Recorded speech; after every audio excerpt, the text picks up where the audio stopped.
Так, всем здравствуйте. Мы начинаем наш эфир. Не смогла сегодня не выйти в эфир, потому что уже очень много вопросов поступало. И я решила, что рилсов делать некогда.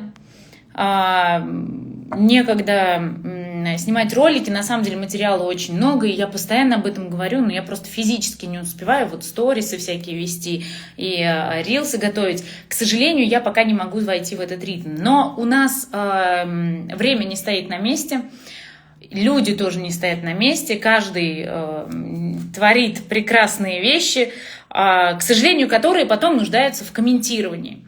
И в комментировании нуждаются не потому, что вот я вот тут просто решила выйти, что-то меня там не устроило и так далее, а потому что люди отправляют рилсы и спрашивают: а что ты думаешь, что ты думаешь? И в последние дни, последнюю неделю, можно сказать, участились эти рилсы и участились эти вопросы, что «а что ты думаешь?» Отправляют порой даже одни и те же видео, в основном вот последние дни отправляли одни и те же видео-рилсы, потому что сейчас начался свадебный сезон, прошел месяц свадебного сезона, июнь, да, и, соответственно, уже несколько ансамблей музыкантов подготовили свои рилсы, запускают их, люди ставят им огонечки, все это прекрасно, ставят сердечки, говоря на лезгинском языке «чу-куз-хузу-музу», потому что мы не можем, да, гори, мы не можем, не знаем, как выразить это правильно, потому что сталкиваемся с такой историей, когда культурная память народа, мы уже не знаем, как правильно сказать, мы ее сохраняем или возрождаем, или все-таки планомерно уничтожаем эту культурную память, и к чему мы все-таки идем. То есть мы не выбираем, возрождать ее или нет. То есть мы там идем и возрождаем, да, ее там что-то достаем из старых архивов, что-то пытаемся сделать, либо мы ее там сохраняем. Вот у нас есть там народная музыка, мы ее сохраняем. Нет, мы сейчас на стадии такой, что мы не успеваем ее сохранять и возрождать, но зато мы очень классно и качественно успеваем ее уничтожать.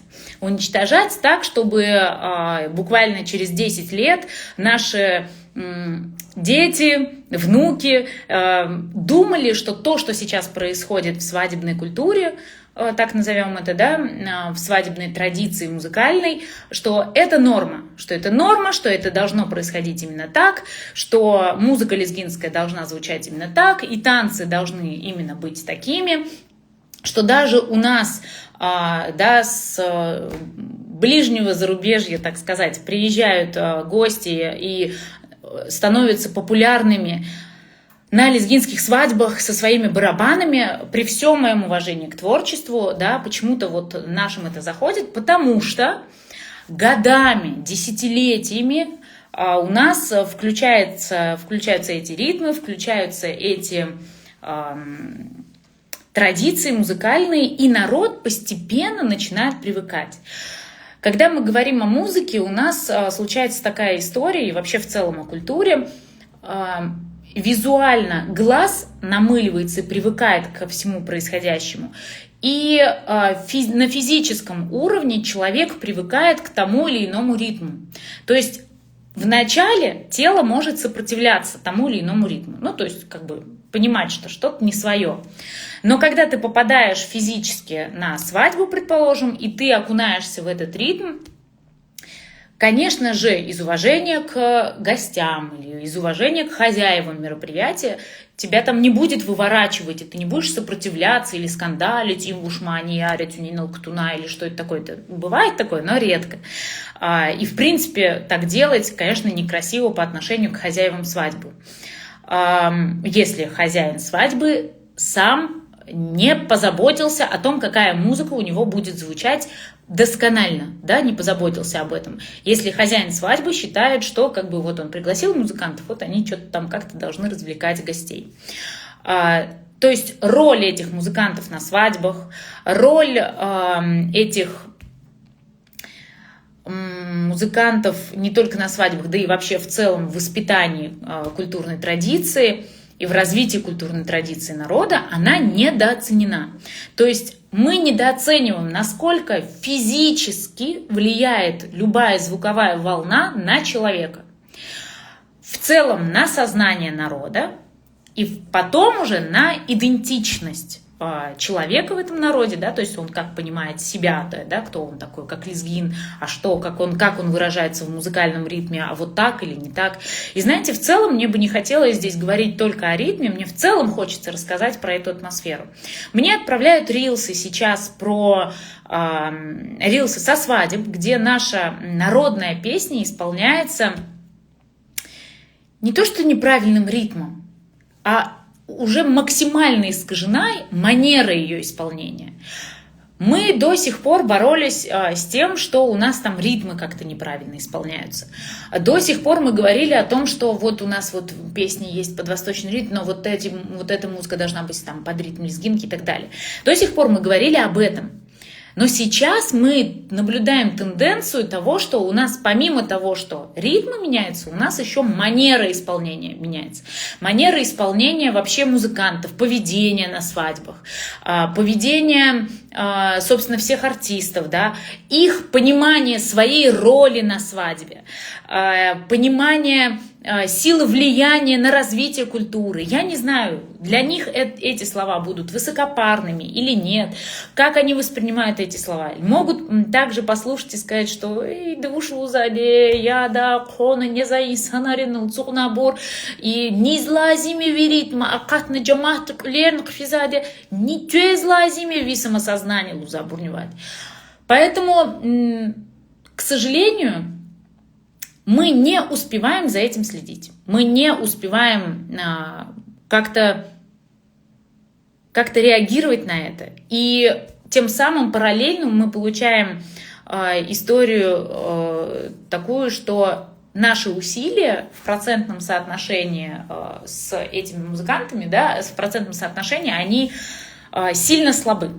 Поэтому пока мы готовим рилсы, пока мы готовим проекты, пока мы там работаем над планом пятилеткой развития культуры и так далее, обычный рилс свадебного музыканта, ансамбля, который сейчас, вот в сию секунду, вот в этот момент снимает рилсы на свадьбе, исполняя песню народную, абсолютно не в той манере, в которой она исполнялась всегда, и не в той манере, в которой она должна быть сыграна, мы уже сейчас, каждый раз это нас оттягивает на несколько шагов назад.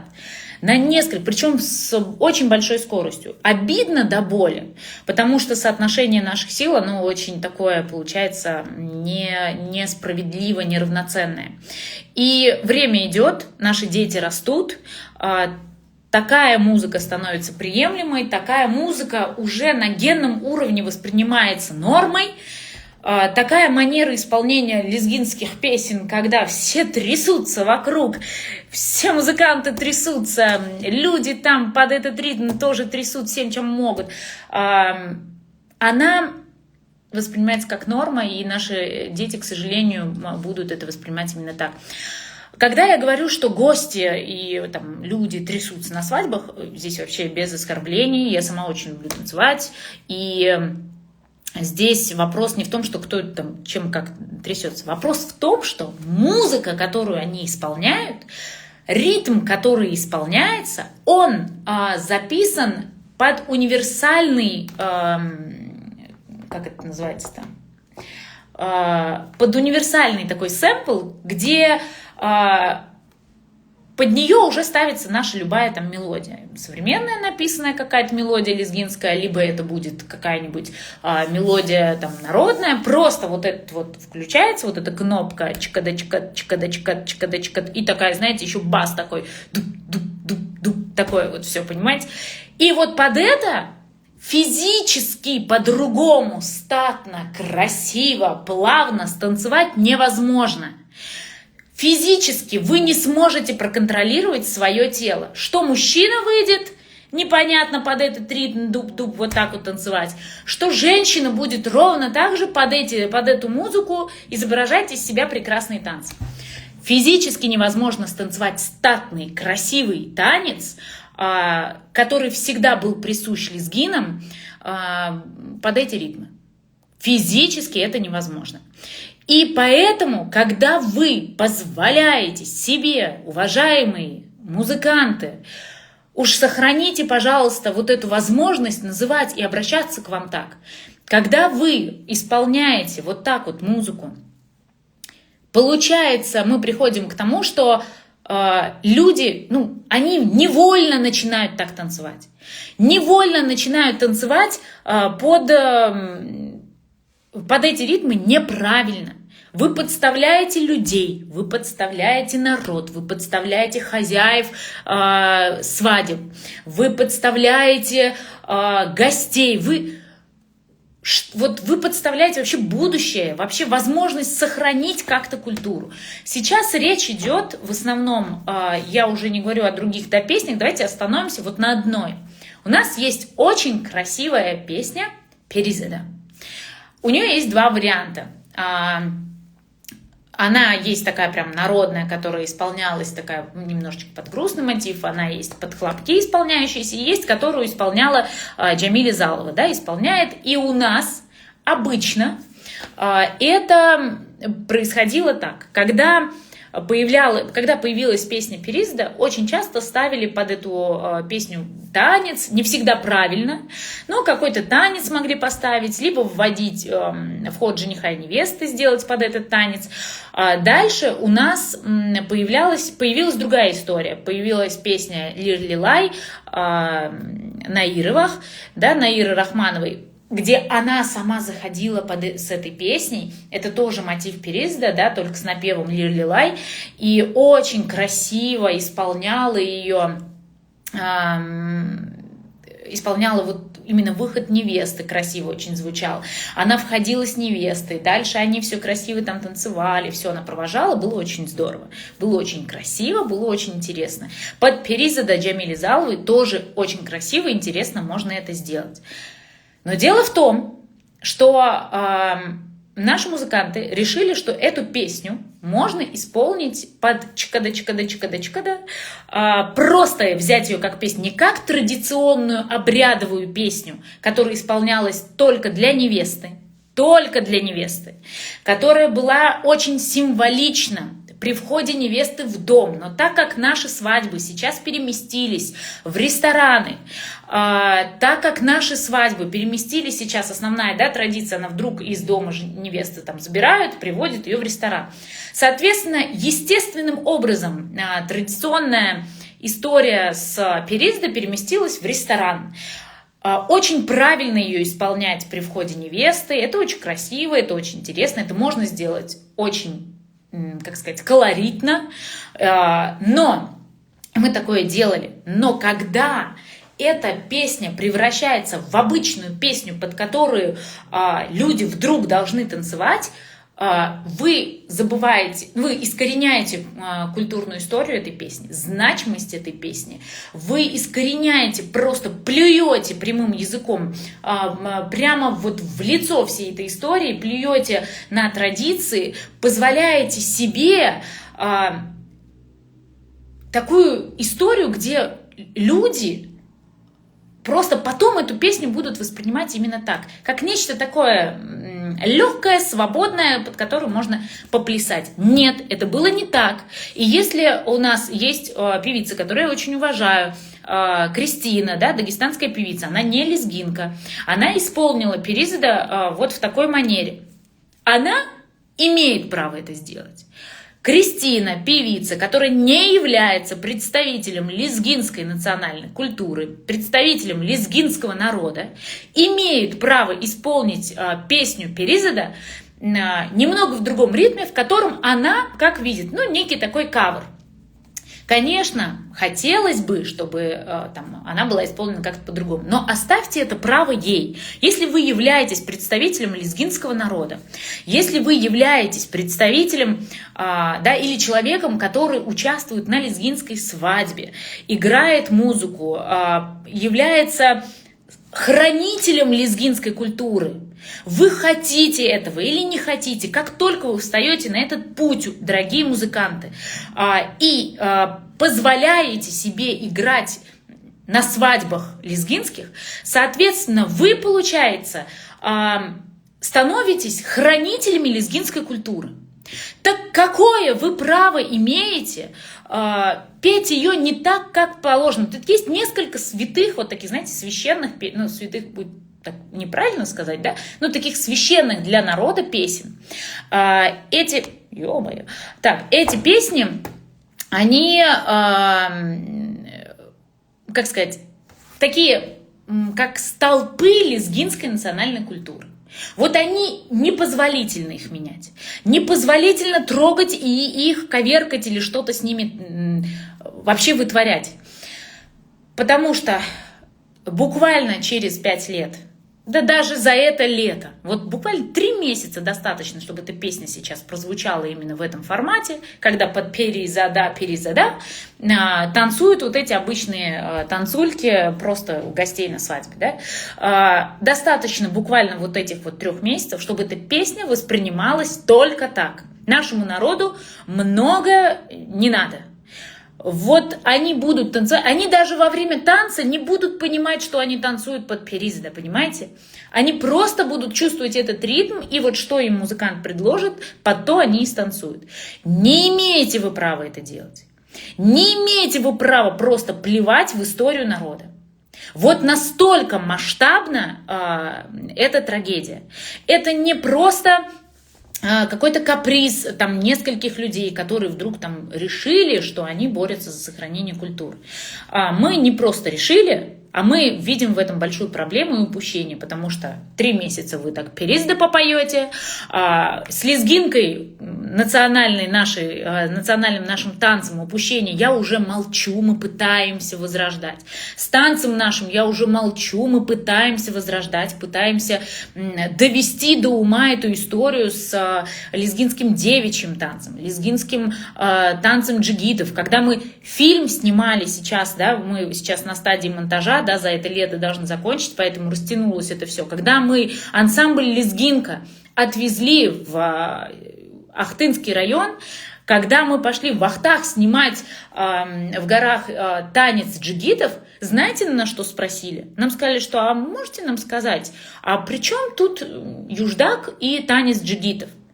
Вот до чего доводит, а прошло всего лишь несколько десятилетий, вот до чего доводит халатность музыкантов, халатность танцоров, недальновидность танцоров, недальновидность своего народа, когда позволяют другим народам так говорить о своем народе, когда позволяют другим народам так относиться к своей культуре. Я еще раз повторюсь, певица Кристина, не являющаяся представителем лезгинского народа, имеет право выпустить свою кавер-версию. Ну и имеет право. Потому что она глубоко не в ответе за историю нашего народа. Ну, не в ответе. Конечно, она могла бы изучить, но она не в ответе. Но лезгинский музыкант, лезгин, он в ответе за этот выбор. Он в ответе за каждую исполненную песню на свадьбе. Хватит уже коверкать историю. Вы можете спросить, да, может быть, кто-то только присоединился, вообще не понимает, в чем вопрос, да, тут происходит вдруг. Почему вдруг я об этом говорю? Во-первых, об этом говорю не одна я. То есть люди, которые, поверьте мне, за это время мне столько пришло рилсов с этой песней, и говорят, что Сурия, почему так происходит? Опять они такое вытворяют. Причем это и обычные люди, которые никак к культуре нашей не относятся, да, вот именно с профессиональной точки зрения, с профессиональной стороны, но при этом у них горит душа. Болит душа за свой народ, и они понимают, что эта трагедия обретает уже еще большие, да, масштабы. Мы не успеваем контролировать этот процесс. При этом также профессионалы, да, они отправляют эти рилсы, говорят, опять они за свое. Я уже молчу о музыкантах, которые играют на кфиле, играют на зурнатейн, уштейн, не изо рта. Мне даже, вот у меня такое чувство, прям вот испанский стыд. Мне очень стыдно, дорогие музыканты, когда вы начинаете прикладывать духовой инструмент не к тем частям тела, да простит меня вот народ, где вот откуда вот нужно исполнять инструмент. Вы что хотите доказать? Что вы хотите изобразить из себя? Для чего вы это делаете? Это не смешно, это не прикольно. Если вам за это там, я не знаю, 5000 рублей всовывают в карман за то, чтобы вы там из ноздри играли на духовом инструменте, за 5000 рублей, мне кажется, это прям какая-то уничижительная история, если честно. Даже за 50. Ну, как можно? Это твоя профессия. Ты духовик, да? Вот ты человек, профессионал, исполняющий музыку на духовом инструменте. Да, клоуны, я так и говорю, цирк уехал, а клоуны остались. И это твоя профессия, ты свою профессию должен уважать. И вот ты, когда позволяешь издеваться сам над собой, над своей профессией, над своим мастерством, ты что хочешь доказать? Ну, ты свой как бы уровень хорошенечко спустил, да, вот как бы пределов, куда ниже некуда просто. Кто-то посмеялся, кто-то, может быть, похлопал, вот. Даже не посмеялся, вот, а вот просто поиздевался над вот этой вот атмосферой.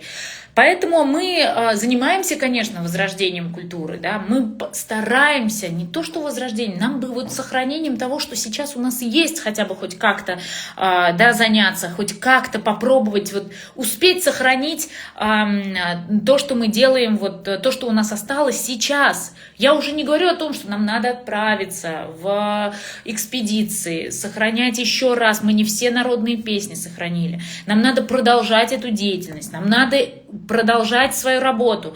Но мы вынуждены отвлекаться на вот такие истории, вынуждены отвлекаться на людей, которые просто здесь и сейчас вытворяют безобразие.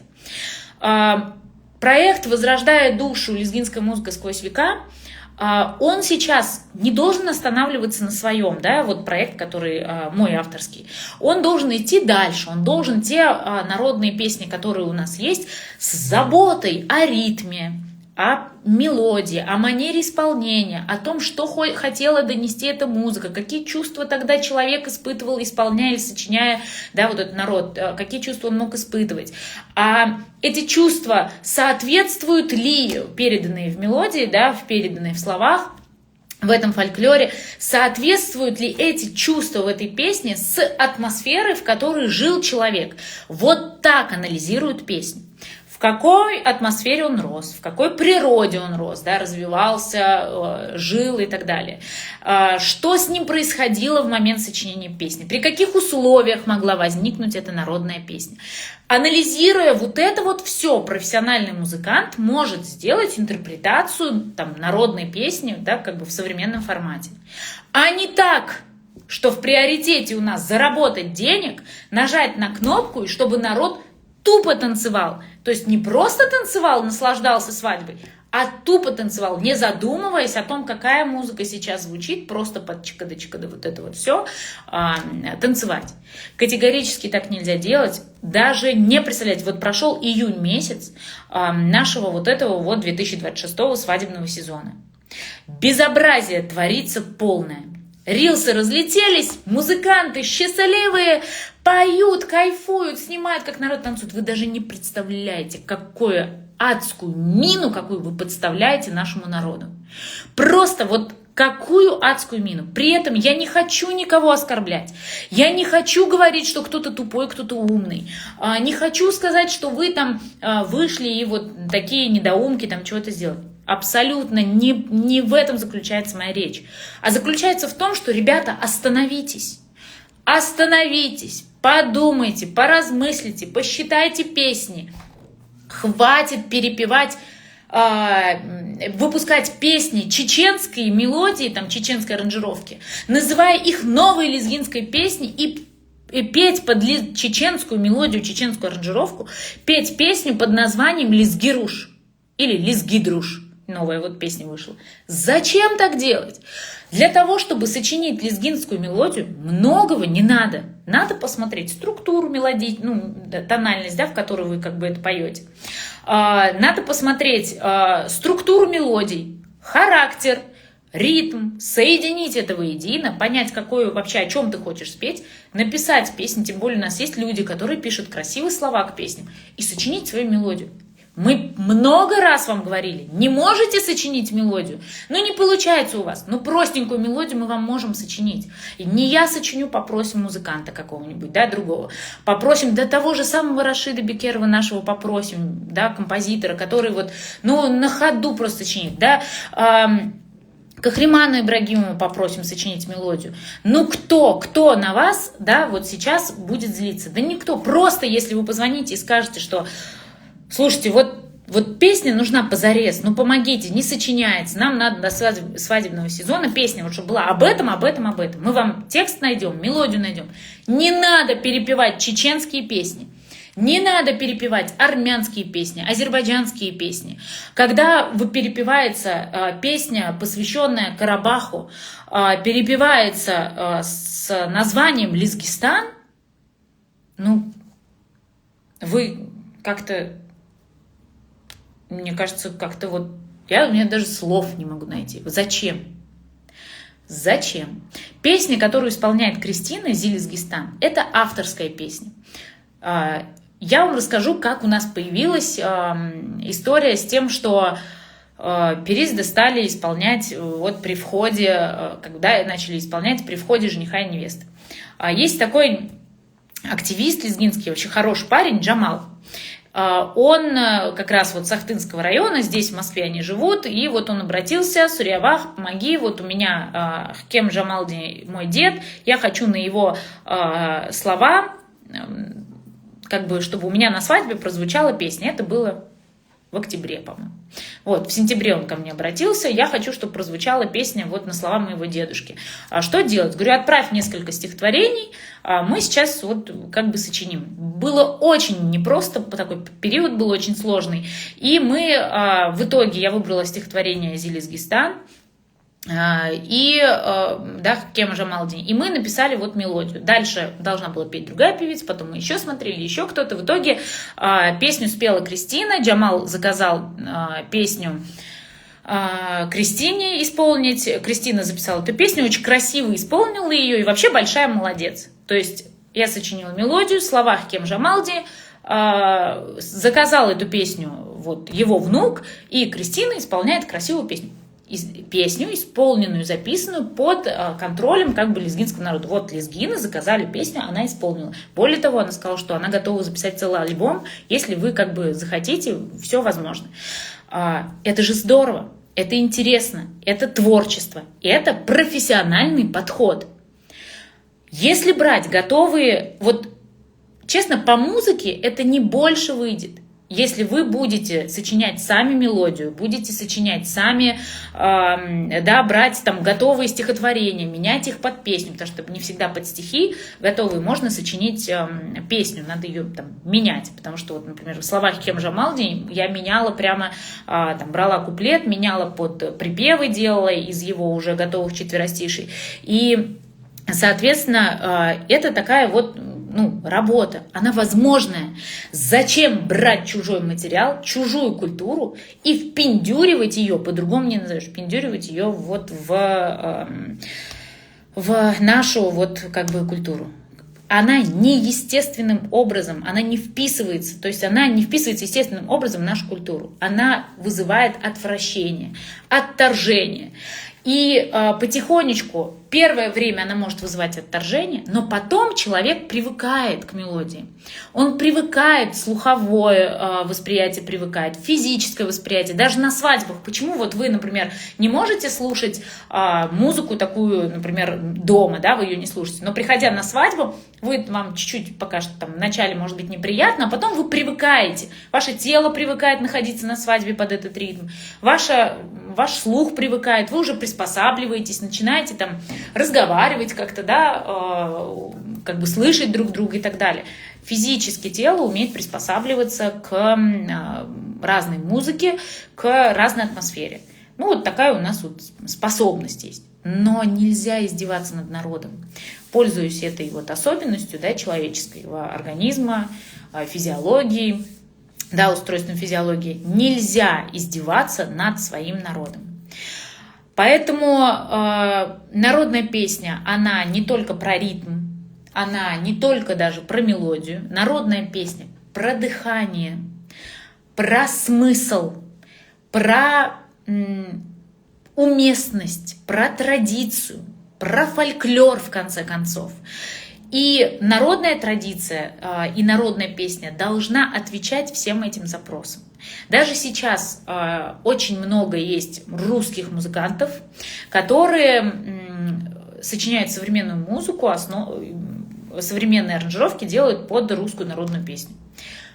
Вы знаете, сразу виден профессиональный подход и непрофессиональный подход, потому как они передают атмосферу, но при этом они с большим уважением относятся всегда к своей народной песне. Вот к этому мы вас всех призываем. Относиться с уважением к своей истории, к своей народной песне, к своей культуре. Давайте возьмем историю с Чунгюром. Раз уж у нас такой прямой эфир про сохранение культуры, возьмем историю с Чунгюром. У нас вообще в Дагестане есть такой прекрасный инструмент, да, вообще кавказский инструмент, чунгюр называется. Он есть и у северных народов, да, Северных Кавказов, он есть и у южных, да, кавказцев. Он вообще очень много инструментов струнных, есть у разных народов по всему миру. Вплоть даже до того, что скрипка это тоже не потом стал классическим инструментом, стала скрипка. Скрипка тоже была народным инструментом, но потом она вошла вот в список классических инструментов. Но при этом к скрипке, к балалайке, к чунгюру относятся всегда с уважением. Относятся к тару с уважением, также относятся с уважением к сазу. Недавно мне посчастливилось встретиться с одним так называемым чунгюристом лезгинским, который называет себя чунгюристом. Вообще весь наш народ называет его чунгюристом. Не буду я называть Ашуга этого, как его зовут, но вот скоро передача тоже выйдет, да, и я, причем с большим уважением к возрасту, к опыту, к истории, к деятельности, к творчеству, да, с большим уважением. Но сам факт остается фактом. Подхожу к музыканту, задаю вопрос. Я говорю, скажите, пожалуйста, сколько на вашем чунгюре струн? Он поворачивается вот так вот, поворачивает струны, считает. Я говорю, не считайте. На нем, говорю, ровно столько же струн, сколько на сазе, на азербайджанском народном инструменте, который пришел тоже в азербайджанскую культуру из иранской культуры. Саз с длинной вот этой ручкой, которая ставится сюда и играется вот так, это не чунгюр, это саз, азербайджанский народный инструмент. К чужой культуре и к чужой истории надо относиться с уважением. Ровно так же, как и вы бы хотели, чтобы к вашей культуре и к вашей истории относились с уважением. Брать чужой народный инструмент, называть его чунгюром неправильно. Говорить, что ты лезгинский ашук и играешь на чунгюре, когда у тебя в руках не чунгюр, а саз, неправильно. Это ложь, это откровенно непрофессионально, как минимум, да? Это непрофессионально. Это как же...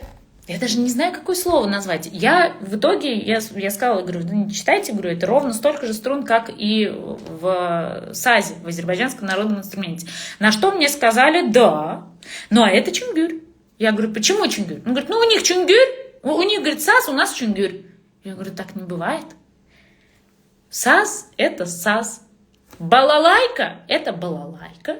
Чунгюр – это чунгюр. Просто в дагестанской культуре у чунгюри, например, есть у кого там в народах, у них там 2 струны, у нас было... это реакция на мои эти, да? Значит, у них там у кого-то 2 струны, у кого-то 3 струны.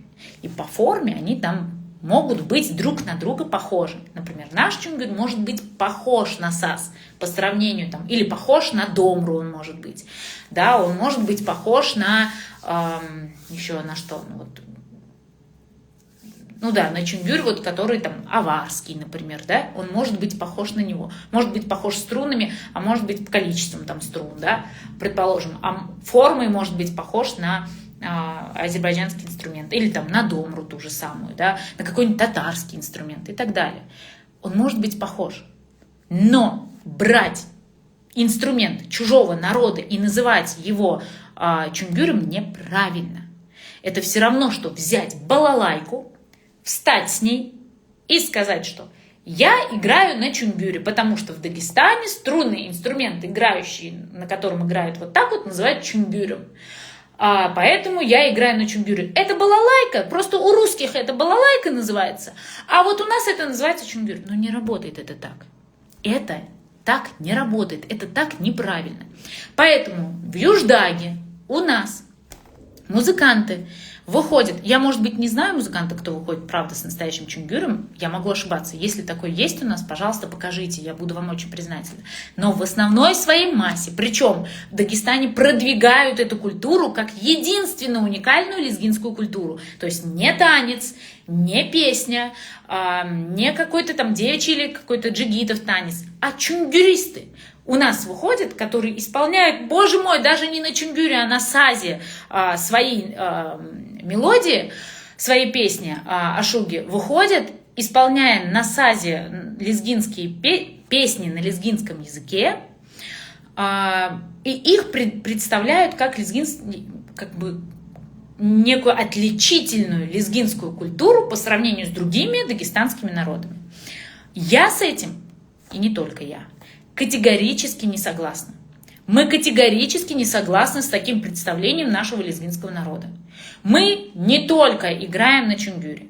И если мы играем на чунгюре, то мы играем на настоящем чунгюре, у которого ручка короче, она не такая длинная, у которого 3 струны у нашего чунгюра.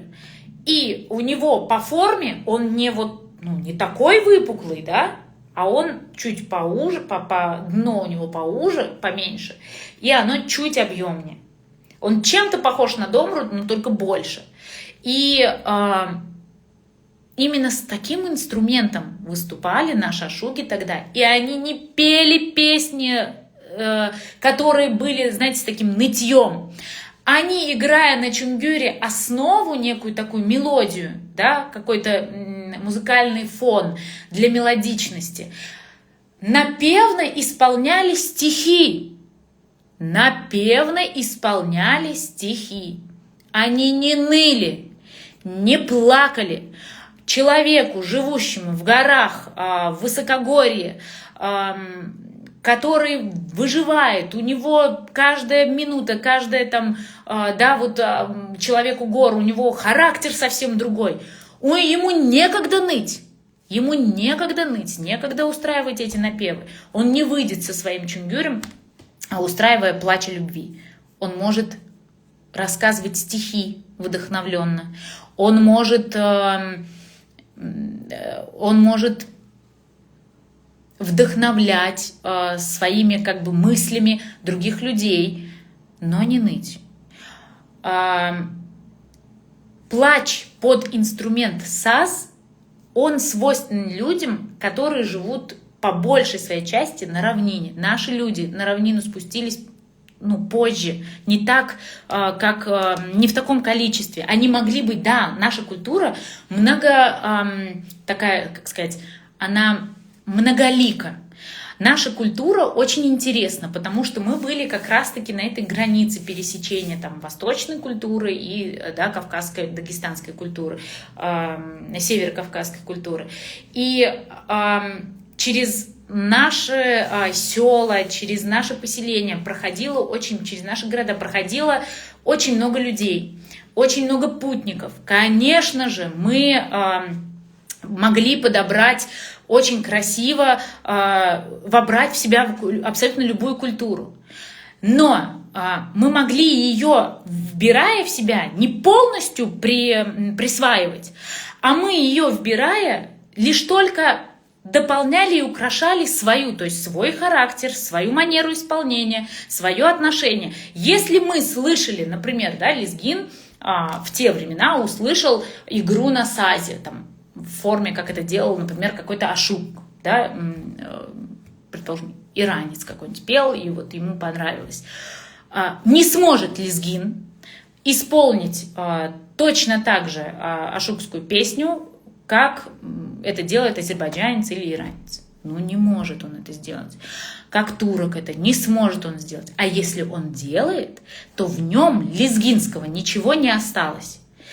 Значит, он, знакомясь с этой музыкой, восхваляя эту музыку, продвигая эту музыку, ежедневно прослушивая и генерируя эту музыку в себе, исполняя ее, хочешь не хочешь, волей-неволей он стал причастен к той культуре.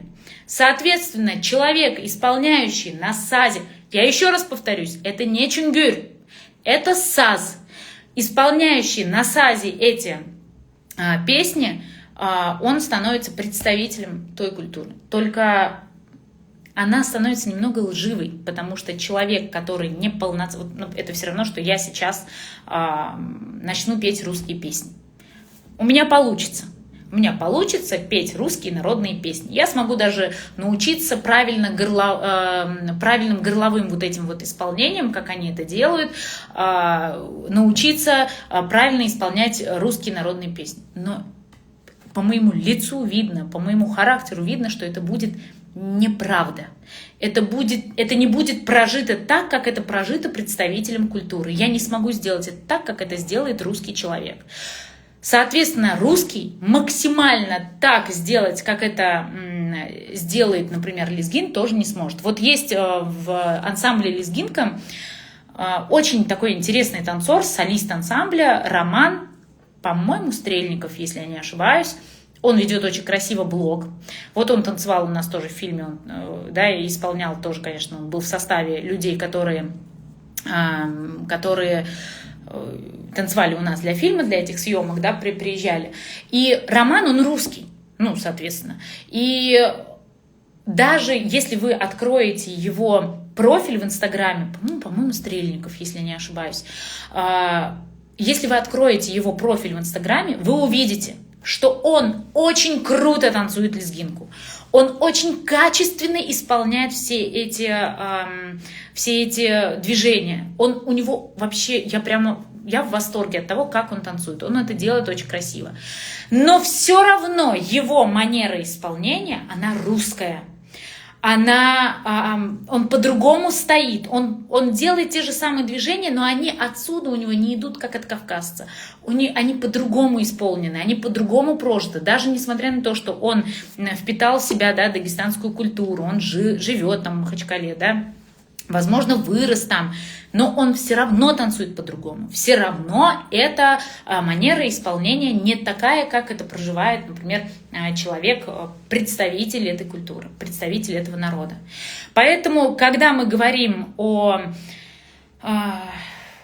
ашукской музыке, у нас не может быть, она не может для нас быть настолько родной, насколько ее сейчас вот представляют. У нас ашугами очень естественным способом называли людей, которые, еще раз повторюсь, под чунгюр лезгинский, из 3 струн, с короткой ручкой, не знаю, как она, кстати, называется, с основанием вот эта вот ручка, по-моему, называется, боже мой, надо узнать, и с вот этим основанием, который не как у саза, у нас свой был инструмент, они под этот чунгюр, под эти струны.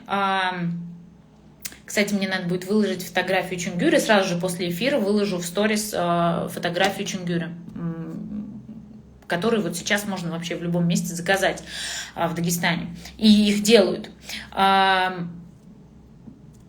под эту музыку они просто давали тон и исполняли. На что мне человек, Ашук, которому я задала этот вопрос, говорю, почему, обманываете людей, вы играете на сазе, на азербайджанском народном инструменте, вы не играете на чунгюре, чунгюр выглядит по-другому. Он говорит, как выглядит чунгюр? Я ему начала объяснять.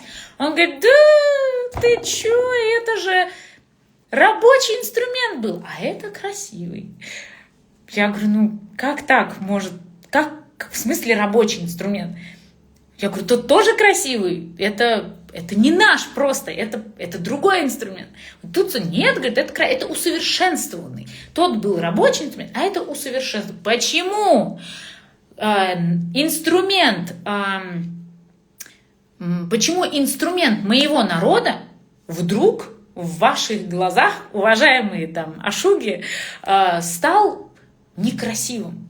Потому что вы... гриф называется, спасибо большое. Значит, гриф, вот эта вот ручка, о которой я все говорила, да. Значит, почему вы вдруг решили, что этот инструмент, он некрасивый? Как можно свой народный инструмент назвать некрасивым? Может быть, за столом где-то кому-то сказать, что ой, мне этот инструмент не нравится, вот мне очертания гитары, они ближе, конечно же. Поэтому называть его просто рабочим инструментом, а вот саз — это усовершенствование, вы уже преклоняетесь к чужой культуре, называя инструмент другого народа красивее, лучше, интереснее, правильнее. Вы называете уже чужую культуру лучше своей. Так признайтесь откровенно в этом, это же неплохо. Скажите, что я лезгин, я продвигаю азербайджанскую культуру. Хочешь, продвигай, здесь ничего дикого нет. Я вот могу русскую культуру продвигать, тоже находясь в Москве. Мы там какое-то время делали, да, тоже в рамках, например, университета, школы и так далее. Я вот пою ашукские песни на лезгинском языке.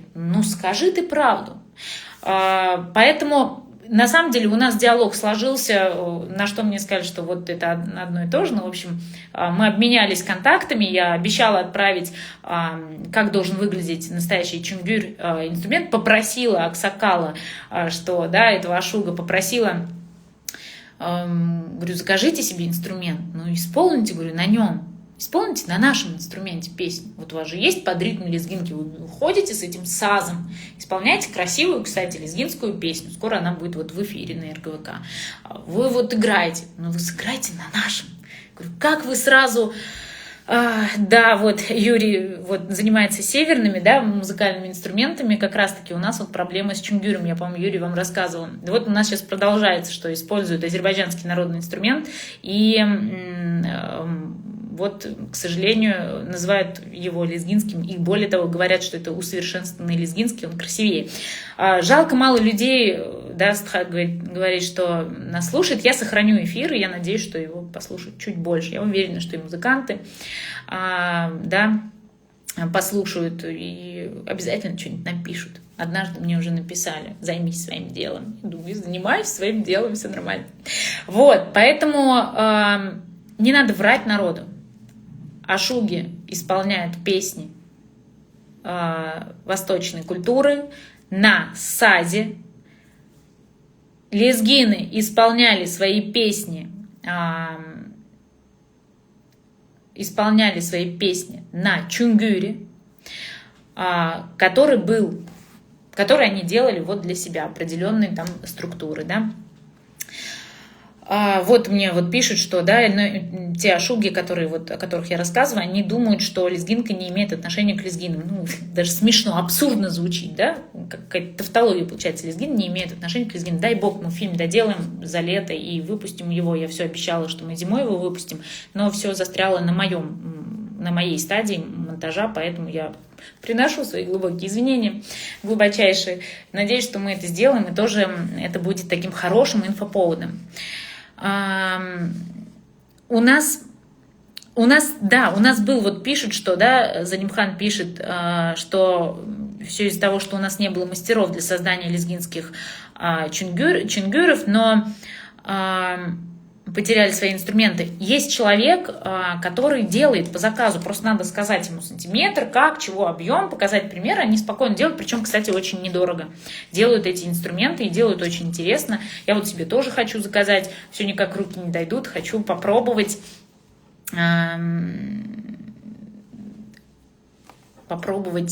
исполнить даже песню, да, вот с Чунгюром научиться играть, самой исполнить эту песню, какую-нибудь песню, либо стихотворение под Чунгюр. Вот, поэтому я очень надеюсь, что у нас эта вся история получится, у нас музыканты перестанут, конечно, я понимаю, что заработать денег на универсальном ритме можно лучше, как бы включил и поешь все подряд под песни, но, пожалуйста, я призываю всех музыкантов, во-первых, я хочу вам сказать самое главное, что вы недооцениваете себя, дорогие музыканты, силу своего влияния, роль в культуре. Вы не мимо проходящие люди, которые свои 50 тысяч заработали и ушли. Вы очень значимы и ценны для лезгинской культуры. Вы очень важны, вы очень такую играете главенствующую роль в сохранении культуры. Поэтому, пожалуйста, отнеситесь к этому серьезно. Пожалуйста, поймите свою значимость и силу своего влияния на историю нашего народа. Пожалуйста. Поэтому давайте перестанем делать все под универсальный ритм. Чунгюр – это чунгюр, саз – это саз, балалайка – это балалайка, гитара – это гитара. Нам сейчас что остается делать? Мы готовим, это не так просто делается, но мы готовим ряд проектов, мы готовим, поднимаем эти вопросы. Но почему-то у нас все вопросы всегда сходятся к сохранению языка, а вот что касается, там, предположим, как встреча какая-нибудь будет лезгинская, все сразу «чал хэна казадя», «лизгивал хэна казадя» и так далее. А когда уже дело доходит непосредственно до проектов, а как, да, нужно, что главенствующее? Не просто стихи читать. Очень сложно выучить язык даже тем же самым детям без правильных песен, без мотивирующих песен, без культуры, за которую хочется гордиться, слушать и включать своим друзьям и говорить, что это вот они, лезгины, вот мы, вот круто, вот это мой народ. Это должно быть так. Вот. Это должно быть так, что каждый лезгин захочет на свадьбу своих родственников привести друзей и сказать, что вот у нас так мощно проходит свадьба, вот такая у нас богатая культура. Сейчас чаще всего я слышу, что на свадьбы не с большим желанием забирают своих друзей, например, даже из Москвы привозят, потому что порой бывает стыдно за музыку, стыдно за образы и за форматы, которые не проводятся. Поэтому внимательно, очень внимательно нужно отнестись к роли своей на свадьбах, вообще к свадебной традиции, к танцевальной традиции. Это все, что передает визуально и через аудио, там, музыку, да, аудиоисполнение, образы нашего народа. Да, вот тут Зелимхан пишет, что хаурда халка матч дюзмак амри. Ну, есть, к сожалению, есть нас мало. Просто я считаю, что народу надо предложить людям варианты, надо предложить альтернативу. Альтернативу предлагать, к сожалению, некому. А если предлагается альтернатива, то она в масштабе своем теряется среди вот таких вот перезда, которые мне вот отправляют эти рилсы просто вот, я не знаю, мне за последнее время, не сегодня дважды отправили, до этого человек 5-6 мне отправили рилсы с этими вот как раз-таки переездами. Что делать? Продолжать дальше разговаривать с музыкантами, ответственно относиться к выбору музыкантов на ваши свадьбы, к традициям, к тому, как она у вас проходит, разговаривать с ними, обсуждать, призывать их. Мы, если честно, по-хорошему обращались и каждый раз говорим, что да, мы здесь, ну, напишите уже, обратитесь уже к нам, ну, задайте вопрос, мы вам поможем. Нет, мы же не можем так каждому, да, идти. Мы уже думали, что через главы районов начнем действовать. Было такое предположение, что мы соберем главы районов и каждому поручим, да, вот это вот такой мыслительный процесс был, что поручим каждому какую-нибудь задачу, да, чтобы они там выпустить ряд композиций под такой ритм и формат свадеб, чтобы был такой. Это обсуждалось еще в прошлом году. Потом мы столкнулись с тем, что на выпускные и последние звонки приглашаются музыканты, которые приглашают те же самые, что и на свадьбах, и они бедным выпускникам исполняют песни, которые поются о любви, которые поются на свадьбах, и, в общем, бедные выпускники сидят еще там в этих районах, танцуют. Ну вот как такое можно? Да, то есть мы вроде не знаешь, за это хвататься, за то хвататься. Когда ты там, у тебя у самой там не 10 рук, да, и получается надо еще с другими также взаимодействовать. Мы есть, да, нас немало, но нас недостаточно. Поэтому вот простой народ, который считает, что вот можно танцевать под такую музыку, тоже должен подключаться и говорить, что давайте вот это, давайте вот так, давайте вот попробуем вот такую музыку. Вот, собственно, такая вот история. Такие у нас дела, такие у нас проблемы, о которых нельзя молчать. Вынуждена была сейчас выйти в прямой эфир. Сейчас июль месяц, второй месяц свадебного сезона.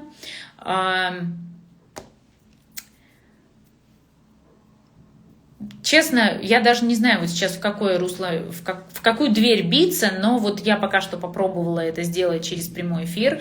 Надеюсь, что вот сейчас, сохранив его, получится, у многих людей получится его услышать, разослать. Если у вас будет возможность репостнуть этот прямой эфир, я буду вам сильно признательна.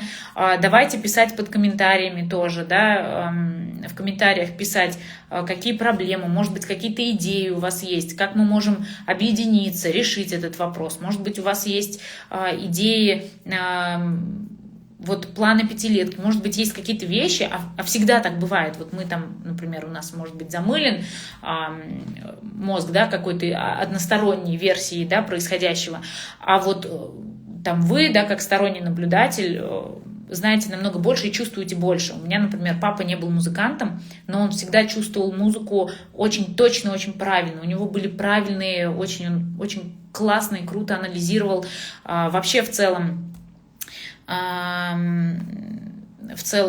анализировал. В целом, да, тут вот видите, свадебный сезон, сейчас организацию можете заказать в агентство национальных мероприятий. Я, кстати, если вы в Москве организовываете свадьбу, мы можем вам организовать свадьбу. Я, кстати, забыла про это сказать, видите, я все про патриотические темы.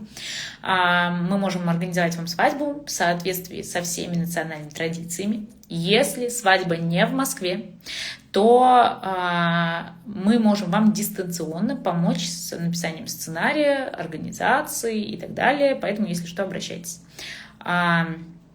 Поэтому мы сейчас должны тоже включаться, как и на примере папы я говорю, что есть люди, которые очень хорошо чувствуют и знают, может быть, им приходят в голову такие пути решения, как правильно исправить, как правильно все сделать. Пишите в комментариях тоже, пожалуйста, чтобы мы вместе проходили этот путь, потому что по отдельности, это каждый все время о своем, а вот вместе, объединяясь, это намного ценнее. Я люблю говорить, вот мы всегда говорим «Савра Элизгияр», вроде у нас получилось «Сава Мачу». В целом-то, если так, по большей части, по сравнению со многими народами. А вот сейчас ключевым должно быть «Санал Элизгияр». Вот «Санал хана кулахар велик тхон казать». «Санал». Поэтому давайте объединяться, решать эти вопросы, пробовать, испытывать, искать пути решения. Это был мой крик души. Я вижу, что здесь собрались люди, которые также поддержали и также понимают эту боль, которая у нас, она вот есть и присутствует в народе.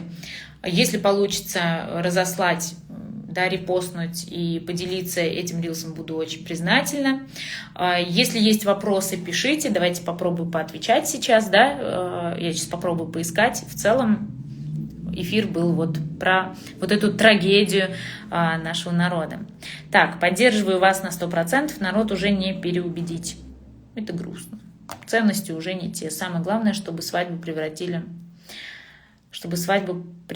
в цирковое шоу. и с удовольствием приглашает таких гигантов.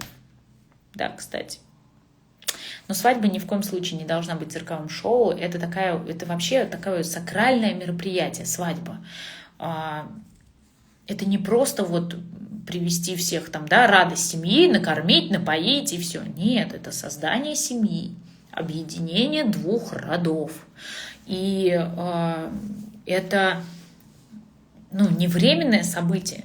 У нас как будто бы все вот так вот обесценилось, да, лишь бы прийти. Вот мы были в селе на свадьбе, когда были как раз в лагере Кирида. Там была свадьба, невесту завезли в дом и на кухню отправили, прикиньте. Вот, прям, просто кухня у них была открыта, они решили, что комнату не надо пачкать, и они ее в углу кухни поставили. Не готовить хинкал, у нас нет такой традиции, а просто вот, привели на кухню. И оставили одну. Я стою, думаю, боже мой, ни перезда не исполнили, ни что-то там не станцевали, просто ни о чем. Как вот так вот, да, это же такое событие, это же, как бы в этом есть красота. И сейчас, если раньше традиции, они для чего создавались? Для того, чтобы почувствовать как бы стабильность, да, для того, чтобы безопасность почувствовать, то есть порядок должен был быть для того, чтобы человек себя чувствовал в безопасности. То есть он в структуре, в известном порядке, он себя чувствует в безопасности. Соответственно, все выполняли эти традиции. Сейчас традиции носят другой немножко характер. Они помогают чувствовать себя и понимать свою идентичность. То есть кто ты есть, для чего ты есть. Такой эфир объемный получился. Поэтому, когда вы сохраняете традицию, вы как бы всем показываете, кто вы такие, что у вас есть история, что у вас есть лицо, что у вас есть, что у вас есть вообще, собственно, определенные смыслы, порядки и ценности. И вы их демонстрируете. Свадьба лезгинская, она может быть, вы можете ее максимально сделать традиционно лезгинской, а можете включить элементы лезгинские, но сделать это круто, интересно и современно. Это все возможно. То есть избегать этих инструментов не нужно. Поэтому к этому сакральному событию надо очень серьезно и важно относиться. Не как бы усугублять как-то историю, а именно вот красиво, важно и интересно относиться. И все получится. Просто надо понимать, как это делать. Многие просто из-за незнания лишь бы по накатанной теряются и делают не пойми что. Так, тут здороваются. Садлагади цуру лугунар макамар. Да, точно. Сувун Кавказ, мотив дал тюкюрн накада. Эдлагади лугуни кене авайч алар. Так, заимствование, так, михика. Михнакада. У нас, да, вот видите, говорит человек, что, да, брат говорит, что нужно старые песни исполнить на наши мотивы и на правильном кавказском ритме, потому что они так исполнялись. И второе, это заимствованные слова нужно убрать, да, у нас есть Гюзель Руж, там, например, да, хотя можно спеть Ие Руж, вот, у нас есть какие-нибудь там, как же эта песня звучала, это, боже мой, сейчас забыла, тоже вот совсем, вот даже, например, вот та Ай Лачин Оглу Ярх Кёда, Гюерчин Оглу, да, Ярх Кёда, вот, это тоже азербайджанские слова. Мы вот как раз-таки на втором концерте исправили эти слова и спели «Ай канивахар ярх кеда», «Ай что-то там «Ча канивахар ярх кеда», да, вот что-то такое. Вот, поэтому это тоже, правда, очень важный процесс. Вычищать, был такой, в последние 50 лет пели как придется. Тоже обвинять старшее поколение неправильно, но что поделать, будем работать. Спасибо большое, Юрий. Я знаю, что вы тоже проделываете вообще колоссальную работу, и спасибо большое за поддержку. Вот мы тоже в этом направлении. Дай бог у нас получится, да, поможете нам тоже с инструментами. Вот в прошлый раз мы говорили с вами о том, что надо бы как-то сделать общим проектом, и тоже над этой темой поработать, но все никак мы не включимся. Дай бог получится у нас это все организовать. Да, по фильму про лезгинку я сказала, что застопорилось все на мне. Вот, я просто физически не успела сделать физически не успела доделать сценарный вот этот вот монтаж, то есть мы так убрали все лишнее в целом, сейчас надо правильно его структурировать, я просто с февраля месяца не открывала эту историю, оператор наш и монтажер, они ждут терпеливо, я им пообещала с 29 июня засесть в эту историю, но я еще не села, я надеюсь, об этом никто не услышит из нужных людей, что я еще не села, но, походу, завтра пора уже садиться. Вот, и за это лето мы должны его завершить, и, собственно, к сентябрю-октябрю его запустить, дай бог. Так, что у нас еще? В принципе, я вроде на все вопросы ответила, если я не ошибаюсь. Про свадебные традиции, сценарии тоже мы поговорили. Эфир я сохраню. Было бы хорошо, если бы вы выпустили на эту тему во время какого-то лезгинского концерта, выступили на эту тему, больше народу вас послушал бы. Ну, вообще надо на эту тему говорить. Вообще, вот следующий концерт, который будет, «Возрождает душу лезгинской музыки сквозь века», я к нему хочу уже заказать чунгюр, секретик такой. К нему хочу заказать чунгюр и на чунгюре сыграть и исполнить что-то. Мне кажется, это было бы очень здорово. Так, в целом, на все вопросы, которые здесь были, темы, я ответила. Так, живой голос Дагестана, золотой голос Дагестана, это, по-моему, человек о себе пишет, ну, будем знакомиться. Так, ну, в целом, да, мы поговорили обо всем. Дорогие братья и сестры, кто подключился сейчас, я сохраню эфир, посмотрите его сначала, и вы поймете, на какую же тему я все-таки не смогла промолчать, и прямо пришлось выходить в эфир, пришлось выходить и говорить об этом. Вот пишут, что «Мехарика вахзалы арада акуднака», да, вот, и что нужно это все тоже убрать вокзалы, это тоже азербайджанская мелодия на выход невесты. У нас есть своя. Шар вильдин сусамани. Вот наберите сусамани. И выйдет вот эта песня. Под нее, в общем, исполняют выход невесты. Почему исполняют под вокзалы? Удивительная история, непонятно. Спасибо большое вам, спасибо огромное.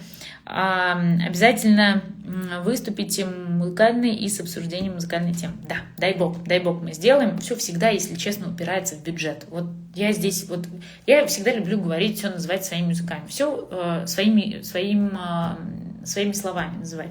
Все всегда упирается в бюджет. Вещи, проекты, которые мы не можем реализовать, они до сих пор стопорятся во многом, потому что не хватает именно финансовой поддержки. Казалось бы, вот одну песню выпустить, ее не сильно много нужно, да, вот, ну, не сильно много нужно денег. Где-то для какой-то музыки нужно даже, представляете, вот всего лишь 60 тысяч рублей, а для какой-то музыки нужно 200 тысяч рублей, для какой-то музыки нужно там 150, для какого-то проекта нужно, предположим, 300 тысяч рублей, для там аренды какого-нибудь там зала и для того, чтобы там еще подключить каких-то спонсоров, нужно там 500 тысяч рублей, да, то есть вот оно вот так вот по накатанной накапливается, и в целом, если разделить на маленькие кусочки, да, мы можем это делать, это стопорится. Если делать большой проект, конечно же, он требует как бы больших вложений. Ну, большой проект о сохранении и развитии музыкальной культуры, план пятилетки расписать и, собственно, провести это. Это все возможно. Это все нужно делать, это все важно сделать. И дай бог, это все получится. Но вопрос, конечно, в финансировании есть. Я уже думала, знаете, открыть какой-то такой счет, думала, что просто чтобы туда закидывали, и мы под отчетность делали всякие проекты, реализовывали и, собственно, говорили о том, что ну вот кто сколько может, например, скинет. Но это так, на будущее мы это, наверное, на сайте, наверное, добавим, сделаем. Вот, но это стопорится. Но опять же, я говорю, пока мы к этому приходим. Вот, я тоже говорю, если каждый скинет по $1, будет очень здорово. мы потихоньку, пока к этому приходим, получается, что вот такие рилсы, которые выходят, такие истории, которые вдруг вот включаются в свадебном сезоне, они сильно нас забрасывают назад, сильно. Поэтому от этого очень больно, обидно, невыносимо.